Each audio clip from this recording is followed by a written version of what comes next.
facial recognition. Peter Barnes is with us. God, he sat up quickly when I said that. I said that quite loud. Yeah, a little bit. Peter Barnes!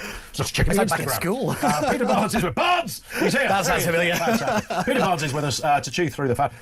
Just before you start, it's Patrick Henry who said... Patrick Henry, that is it. Yeah. Good work. Patrick Henry. See, I told you, you just came into school fear mode and then you're back in it. You're right back there. I can remember the quotation, Yeah, I can do it. The balaclava problem, you name it. Let's have a listen, though, on this very story, because this is brilliant. I didn't realise this, but Croydon is the first place in the UK to permanently install facial recognition. They're already there. Yeah. It was launched in October. Who knew? How did we not even get a sniff of that at the time? Let's have a listen to the Mayor of Croydon.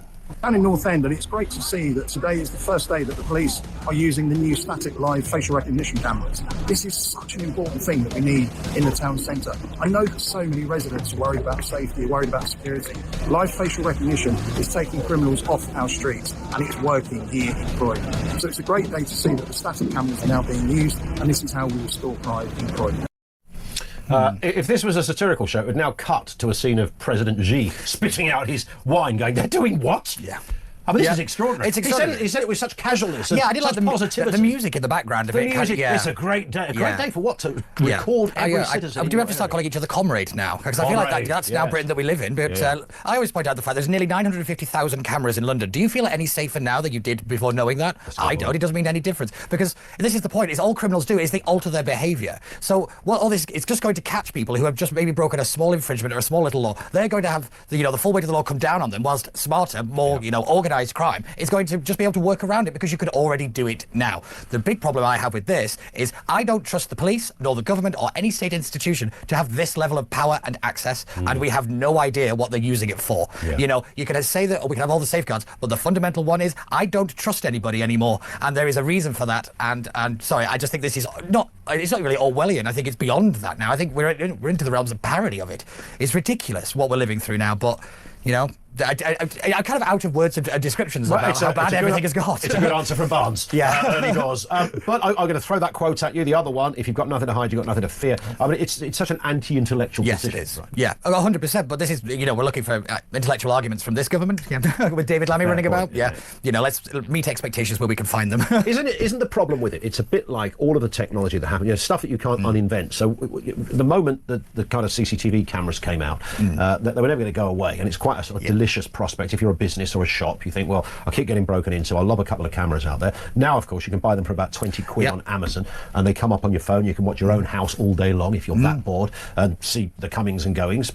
You can't uninvent it. You want to give your kid a phone when they go to school. You say, I feel safer that my kid's got a phone. There's no correlation between the kid's safety and them having a phone whatsoever, other than the fact they might want to lift home because it's raining. That kind of stuff. If they're in real trouble, the phone's hardly ever It's known as the security complex problem. In other words, when you get more secure, what you need is more security to feel even more secure. And it's the same as the industrial complex program. You need bigger weapons because they get bigger weapons and they get bigger weapons. You just compound the problem. You don't actually fix the root thing, which is actually tackling crime. Well, indeed. And the only kind of beneficiaries of this, the chief recipients, are governments and institutions, because they've then got this beautiful... Governments love a database, don't they? Yes, this government, Britain in particular. Labour in particular, Gordon Brown couldn't get out of bed in the morning if there wasn't a new database. Oh, yes, 100%. The idea that you can nicely have everything logged and beautiful, almost, I think Gordon wanted to sit there with a joystick. Play battleships with citizens. I can't think what it's called, but it's got a name where it's like the concept of a prison where it's loads of cameras everywhere and it's just one person watching everything. I can't think what it's called, but it does have a name. But it's the idea also... Terrifying. Terrifying, also known as Britain. But this is this is my bigger problem, is that yet again we're trying to fix the outcome, not fix the problem. So actually what we need is police actually being on the streets, not necessarily sat watching CCTV, because again, you don't stop crime, you defer crime. So in other words, it's just going to happen in another place where there isn't a camera. Unless you're going to have cameras literally everywhere, which is probably what they want. You're just going to push it into different areas. Well, of course, nobody invoking the Orwell's 1984 is always seen as the kind of like... I consider it like calling someone a Nazi now, is like using that one. But sometimes you are kind of forced there. Of course, in 1984, they had microphones in bushes and things like that. So they took it a step further.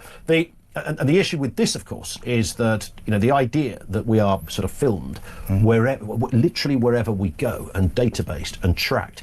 Somebody said to me ages ago, when the Tories were getting rid of cops, about 20,000 went from 2010, and now they've got some back, that the reason governments have this the huge knife crime in London, those kind of things, sexual assaults, is because they know, give it 10 years, all of this will go away, because there won't be any crime, because there can't be any crime, because everybody will be surveyed, everybody will get caught. Throw in facial recognition along with AI, and everything's done and dusted. You don't need cops on the peak, you've got a camera. Because what's also important is we had the thing called the nudge department. It's behavioural altercation. What will people accept? Yeah, and that's the thing, is you actually self-censor. You actually do it because you think you're being watched. They may just announce this and install no new cameras, but people will alter their behaviour because of the announcement. That. And this is the strange thing, where reality departs from 1984. We haven't needed the government to install cameras. We've done it ourselves. Yeah, I love it when people... doorbells and dash cams. That's the problem. Yeah, the phone is the best one to say, like, I don't want the government to track you. They've got a phone. They will be able to track you. Yeah. I find it quite funny how we get really worked up about privacy, but I go back a few years when everyone gave away their Facebook details to find out what type of cheese they were in quizzes. These were just data capture programs. And yet, we just freely gave it away. But I always do say, we don't have to worry about the government misusing the data, because they'll probably lose it on a train somewhere. So there's always that. What type of cheese were you, Peter? Do you remember?